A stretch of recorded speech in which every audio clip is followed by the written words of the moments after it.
Ah, kitu ambacho kimekuwa kikiwasumbua watu wengi sana hasa katika karne ya sasa ya information age. Watu wengi wamekuwa wakifanya safari zao katika bahari wakiwa na meli zao za kuelekea safari ya ndoto zao, lakini kitu ambacho kimekuwa kikiwasumbua ni kuwa wamejikuta katika meli zao, meli za safari za kuelekea ndoto zao, wanapakia kila mtu. Wanahisi kila mtu anastahili kupanda kwenye meli yao. Mwisho wa siku wamejikuta kwamba meli zao zinakuwa na watu wengi ambao wengine wanaongeza uzito usiokuwa na maana na kupelekea meli zao zizame pasina sababu ya msingi na kuwafanya washindwe kufikia malengo yao au matamanio ya ndoto zao. Sasa katika siku ya leo tutaangalia mambo 6 ya muhimu ya kuzingatia kabla ya kumruhusu mtu yoyote kupanda meli yako ya kuelekea safari yako ya mafanikio. Kuna vitu 6 vya muhimu unatakiwa kuvizingatia na kuvifuata, na ukiweza kuvifuata hivyo, basi itakurahisishia na kukufanya uweze kufikia hatima au uweze kutua nanga yako katika hatima yako ukiwa salama kabisa. Lakini ukishindwa kuvitambua vitu hivyo, itakuwa ni ngumu na itakuwa ni changamoto. Lazima uelewe kwamba unaweza ukawa una ujuzi mzuri unaweza ukawa una ujuzi mzuri wa kupiga nanilia, wewe ni dereva mzuri, maybe ni nauza mzuri, lakini ukishindwa kutambua ni watu gani wa muhimu wa kupanda nao kwenye meli yako ya kuelekea safari ya ndoto yako, itakuwa ni ngumu sana. Kwa tutaangalia kanuni au mambo 6 ya muhimu ya kuyazingatia kabla ya kumruhusu mtu yoyote kuingia kwenye meli ya kuelekea safari ya ndoto yako. Ili meli yako isizame, unahitaji kweli kabisa kuyafahamu haya mambo 6. Jambo la kwanza tunasema ni vipaumbele vyako. Tunasema kwenye maisha kila mtu ana vipaumbele vyake. Sasa kitu cha kujiuliza ni kwamba rafiki zako wanafahamu kabla hujaambatana na mtu yoyote uhakikishe kwamba anafahamu vipaumbele vyako, kwamba tunasema vipaumbele tunavipima katika sehemu kuu 3: namna unavyotumia muda wako, namna unavyotumia fedha zako, na namna unavyotumia nguvu zako. Unatakiwa kuelewa kabla ya kuambatana na mtu yoyote yule, anatakiwa kujua muda wako huwa unautumia vipi na kufanya nini, lakini pia fedha zako unazitumia kufanya nini na kwa madhumuni gani, lakini pia nguvu zako umeziwekeza katika eneo gani, au ni vitu gani hasa unapendelea kuvifanya.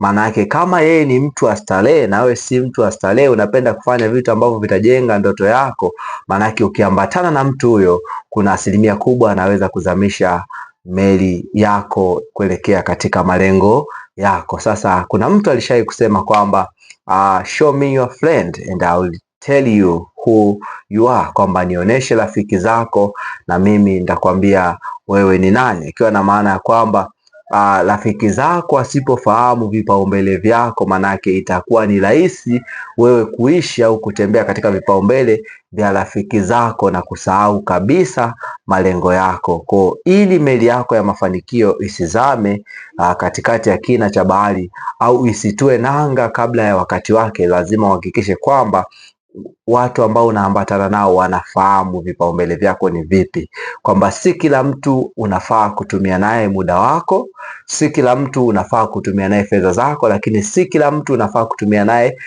nguvu zako, au si kila mtu unafaa kuwekeza nguvu zako katika maisha yake. Kwa kufanya hivyo itakusaidia sana. Lakini jambo la pili tunasema ni tabia zenye tija. Tunasema tabia zenye tija. Tunasema moja kati ya watu wanafalsafa maarufu sana duniani, Aristotle alishawahi kusema we are what we repeatedly do, akiwa na maana kwamba tuko vile tunavyorudia kufanya.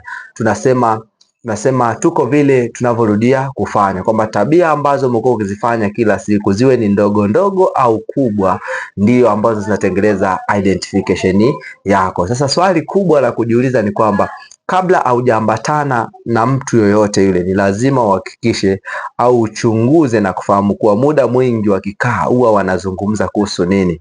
Wanazungumzia maisha ya watu, wanazungumzia fursa, au ni watu wa kulalamika muda mwingi, au vipi? Ukijikuta unaambatana na watu ambao muda mwingi wanalalamika, wanazungumzia maisha ya watu wengine, wanalalamikia serikali. Manake na wewe utakuwa ni aina ya mtu ambaye utaanza kuzungumzia vitu hivyo. Utajikuta kwamba na wewe unaanza kulalamika, unalalamikia serikali, whatever the case, kwamba ukijikuta umezungukwa na watu 6 wavivu, manake jua kwamba kabisa wewe ni mtu 6, kwamba ukijikuta umezungukwa na watu 5 wavivu, jua ya kwamba wewe ni mtu wa 6 mvivu ujae. Lakini ukijikuta umezungukwa na watu 7 wachapakazi, maana yake jua ya kwamba wewe ni mtu wa 7 mchapakazi ujae. Hauwezi ukawa umezungukwa na watu wavivu afu ukatarajia kuwa ni mwenye bidii, kwamba eti ndawabadilisha, ndawafanya wewe nanilia. Utajuaje kama utawabadilisha? Vipi kama akikubadilisha? Kwa kabla ya kumruhusu mtu yoyote kupanda meli yako ya kuelekea safari ya ndoto yako, ni lazima upime tabia zake zikoje, na tabia zenye tija, zinazojenga au zinazobomoa. Ukikuta ni tabia zinazobomoa, kabla meli yako haijazama, watu kama hawa hautaki kuambatana nao. Maanake ukiambatana nao, kwamba be sure kwamba meli yako itazama na utajikuta unashindwa kufikia kwenye ndoto zako. Lakini jambo la 3 ni lazima uangalie tunasema akili ya ushindi au akili ya kushinda, akili inayofikiria kushinda. Tunasema winning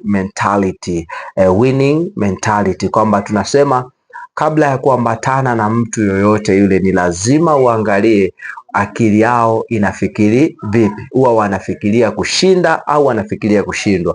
Utakuta umejizungushia aina ya watu kwamba ukiimplement jambo hawaamini kama jambo hilo linaweza likafanikiwa, kwamba unasema kwamba tunatakiwa tufanye jambo fulani, lakini wenyewe wanatafuta sababu 100 la kukuthibitishia kwamba jambo hilo haliwezi zikafanikiwa. Kwa ukitambua kwamba watu hawa wana mentality ya aina hiyo, kwamba wana loser mentality, hautaki kuambatana nao. Tunasema you can never fly like eagle unless otherwise you surround yourself with a people with a ego mentality. Hawezi ukaluka kama eagle nani mpaka pale utakapojizungushia watu ambao wana akili kama ya eagle.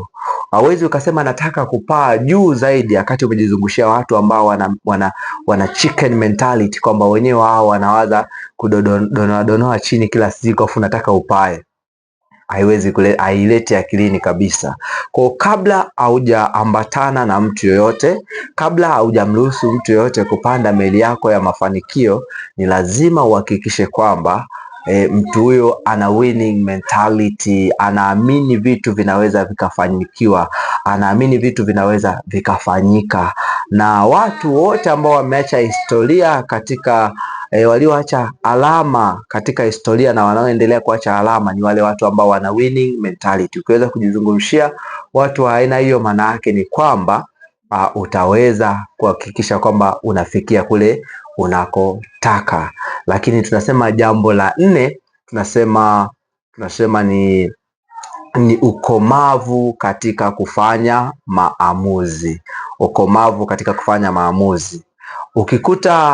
Ukikuta mtu amegombana tu na rafiki yake, anasusa na kuanza kuyatangaza yale ambayo zile siri ambazo pengine alikuwa rafiki yake alikuwa amemwambia, ambazo ni privacy binafsi, ambazo pengine hakutakiwa kujua mtu yote yule, na alimwambia yeye kwa sababu alimwamini. Lakini pale wanapogombana na anapoanza kufanya exposure ya siri au ya privacy za mtu mwingine, badala ya kutafuta suluhu, ukimtambua mtu kama huyo, manake unajua wazi kwamba hii ni indication ya kwamba sitaki kuambatana na mtu wa aina au bado ana utoto katika kufanya maamuzi. Kwa nini? Kwa sababu watu wenye ukomavu wa kufanya maamuzi, tafiti zinaonyesha kwamba watu waliokomaa katika kufanya maamuzi huwa wanasaidiana kufanya maamuzi yenye tija au maamuzi yenye mantiki ya muda mrefu, ukilinganisha na wale watu ambao hawana ukomavu katika kufanya maamuzi.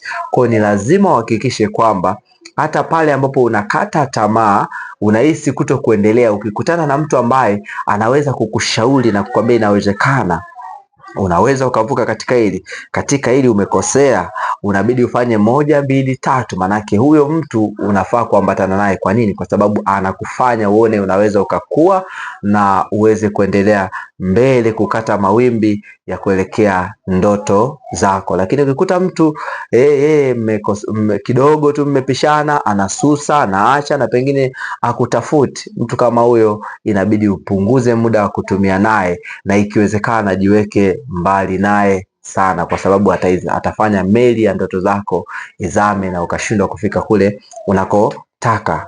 Lakini jambo la 5 tunasema ni imani na misingi yako. Ni imani na misingi yako. Tunasema tafiti nyingi zinaonyesha kuwa 60%, tunasema peer influence inasababisha, ni chanzo kikubwa cha watu kuacha imani zao na misingi yao. Unaweza kukuta mtu alikuwa na tabia nzuri, alikuwa sio mlevi, alikuwa sio muuni, alikuwa hafanyi vitu vyovyote vibaya, lakini baada ya kuingia kwenye kundi fulani la watu, kwa sababu hataki kugombana nao na anataka kuishi kama wao wanavyoishi, anajikuta anafanya vile vitu ambavyo anajikuta anatoka nje ya misingi yake. Ametoka kwao akiwa na maadili mazuri, lakini baada ya kufika eneo fulani anajikuta maadili yamepotea na amepoteza misingi yake, au kwa sababu tu alikuwa na uhitaji wa kitu fulani anajikuta amepoteza maadili yake.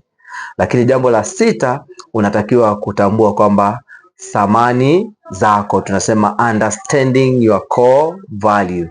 Ukielewa thamani zako ni zipi, manake ukifahamu thamani zako ni zipi, manake hata rafiki ambao utakuwa unataka kuambatana nao, manake ni lazima wafahamu thamani zako ni zipi. Unajua kuna aina ya watu, kuna aina ya watu wenyewe huwa wanawatafuta watu wakiwa wana shida nao au wakiwa wana uhitaji maalum. Sasa ukitambua watu kama hao, manake hauna haja ya kukaa hapo, hauna haja ya kuforce mahusiano, kwamba ukikaa kwenye mahusiano nao wenyewe wanaona ni kama yani wewe ni ziada. Sasa na tafiti zinaonyesha kwamba kadri mtu anavyoforce kukaa kwenye mahusiano ambayo uthamani wake haupo au haheshimiki, manake anapunguza uwezo wa kujiamini kwa 50%. Na hili swala limekuwa likiwasumbua watu wengi, wakienda kazini, wakienda kwenye familia, wanahisi kila mtu amheshimu, wanahisi hawathaminiki. Kwa nini? Kwa sababu before walijizungushia watu ambao hawaheshimu na kuwathamini. Kwa kabla meli yako ya kuelekea ndoto zako haijazama, ni lazima uhakikishe kwamba unajizungushia watu ambao watakusaidia kukata mawimbi. Wataalamu wanasema kwamba pasipo maono watu wanashindwa kujizuia au wanakuwa wa kawaida. Lakini mimi nipende kukwambia kwamba ukiwa na maono lakini ukakosa watu sahihi ambao watakusaidia kutimiza hayo maono yako, basi kuna asilimia kubwa maono yako yakashindwa kufanikiwa. Kwa sababu hata kama tuwe tuna vipaji vikubwa namna gani au tuna maono makubwa namna gani, bado tutahitaji watu, na si kila mtu tutamhitaji, lakini ni wale watu ambao wanatambua vipaumbele vyako, wanatambua thamani yako, wanatambua imani yako, wanatambua wana uwezo, wana ukomavu katika kufanya maamuzi, lakini wana akili ya kuona mambo katika kuwezekana. Kumbuka kuwa maisha yako ni jukumu lako na si la mtu mwingine.